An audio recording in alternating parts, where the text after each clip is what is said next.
One day I noticed my wife had left her phone open. Which is odd because she is notoriously private when it comes to her private life, and she has her screen password protected. Curiously, I clicked on her apps. She had several apps, and on one of them, Snapchat, I didn't even know she had that app. I saw a message. "I love you too," the message said. Frantically, I scrolled down.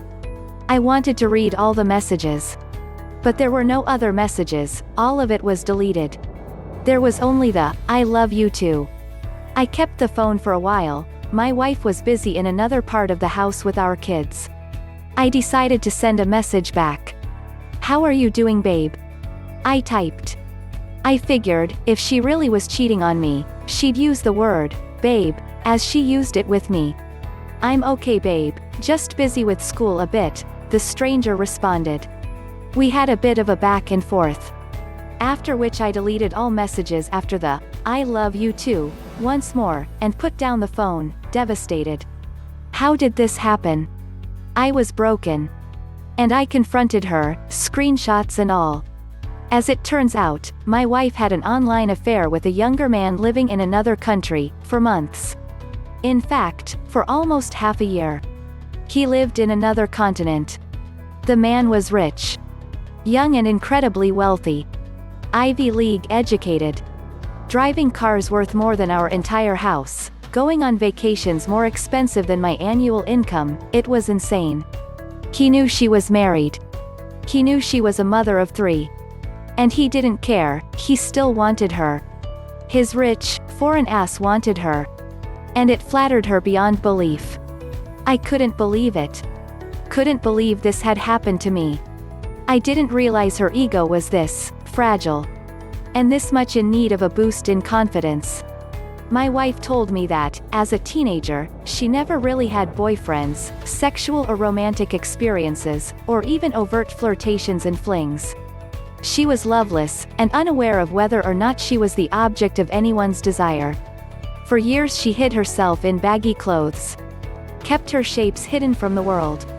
She didn't want anyone, didn't want to be wanted, considered herself not desirable, not attractive. When she married me, a handsome and sexually experienced man, she was elated. Proud. She felt confident and changed her attire, her style. She let her true beauty shine, and suddenly she noticed that, now that she was off the market and looked a lot better, all of a sudden a lot more men showed interest in her than ever before.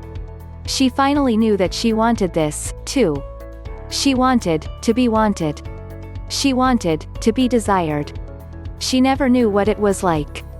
And, at home with 3 young children, she felt sad that she never had this chance to explore. That she never dared to show herself off until she was a married woman, and by that time, she was off limits. Almost immediately after our engagement, she got pregnant. My wife has insecurities regarding her body. Insecurities regarding her own desirability. She wanted to feel desired. She wanted to reclaim something she didn't even lose, but in fact never had. She was confused. I wanted to be mad, angry, leave her, right there and then. That's what a strong man would do, right? Or so I was taught. Instead of anger, I responded with kindness. Understanding. Made her block the guy. Made her delete all her apps. Talked things out, for days, weeks, months even. Listened to her worries, tried to heal her traumas, together. She never physically cheated on me, and the kids were mine. She had an emotional affair, but she didn't allow another man to lay hands on her, and for that I am grateful. There was an imbalance in how sexually and romantically experienced I was, and how sexually and romantically experienced my wife was. This affected her confidence, greatly.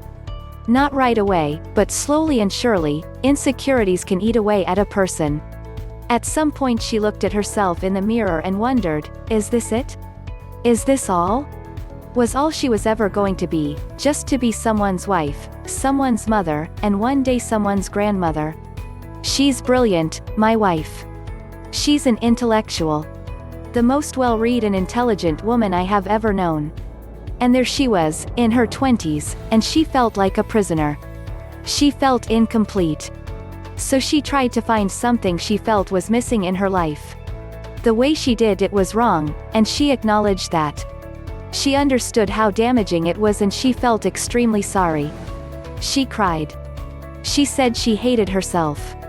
And where some men might have felt like throwing her out of the window, in that moment, all I wanted was just to hug her, and to hold her, and to assure her she was a beautiful human being inside and out.